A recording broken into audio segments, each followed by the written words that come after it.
I work in the Dallas office primarily, but have been in the North Texas region since 2016. Started in Houston years ago in 1998, went to Kansas City and opened and ran that office for a number of years, then moved to Dallas in 2016 and took over running that office. So most recently I've shifted from an office leader to a business development role. So heavily engaged at a high level with clients and project pursuits and getting projects up and running and off the ground. You look at healthcare and you look at how you're helping people, and as painful as some of these projects are to get through, at the end of the day you look at the finished product and you think, man, we're helping the community, we're helping society, and I just love that. Every building I drive by that we've created and been part of, I'm very proud of it to this day. I just think it's great. I think it's a way of giving back without even really having to try to give back naturally, and that's always kept me very interested and engaged in it. The other thing I love about healthcare is it's complicated. Engineers are important in healthcare, and so unlike some other things where it's kind of cookie cutter, healthcare needs that level of attention to detail, and I've always been that kind of a detail-oriented person. So it's fun. You develop relationships with the owners and they care and they call you back, and our goal is just to kind of become embedded with those owners and just have them keep calling us back on a regular basis. And you know, once you win that project once, you get that client for the rest of your career, and that's a pretty rewarding feeling.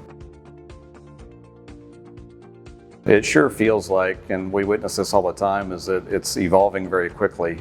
The healthcare field is always demanding the latest, greatest everything, you know, for better outcomes with patients. And so we see that on the patient care side. We also see it on the construction side. So the more automation, the more things you can do with less people, I think that trend will continue to grow. I think the engineer's role is becoming more and more important on projects. I think the owners are starting to understand that and realize that these super complex buildings that we build for them, if they're not operated by someone that knows what they're doing, they don't work well. So I think there's a huge opportunity for us to not only design, but to help manage and get things off to the right start and really stick with those clients and see these things through. So I grew up in Wichita, Kansas as a Kansas City Chiefs fan, and born in the 70s, grew up in the 80s. If anybody knows Kansas City Chiefs football in that time frame, not very good.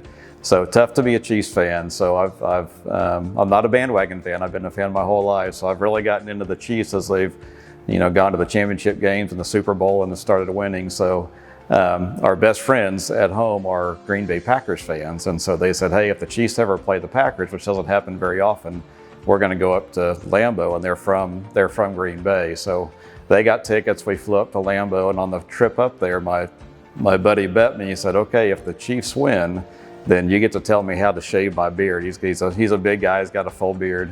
And he said, if the Packers win, then you have to grow a beard for 3 months. Well, I've never had a beard in my life. I thought the Chiefs were going to win. At the time of the season, they were doing really well. The Packers were doing terrible. So I took that bet in a heartbeat. And here's what happened. So Chiefs blew that game. It was bad. We got the full Lambeau experience. It snowed that day, and we were out tailgating with bratwurst and all the accoutrements for tailgating in Lambeau. Sat through a 15-degree weather, snowy Sunday night game on December 3rd. So I have this for 3 months after December 3rd. So March 3rd, it may come off, but I actually kind of like it. My wife absolutely hates it. It's a little scruffy right now because I've never grown a beard before, and I finally ordered some beard grooming stuff that should be at home when I get back. So we'll see what happens.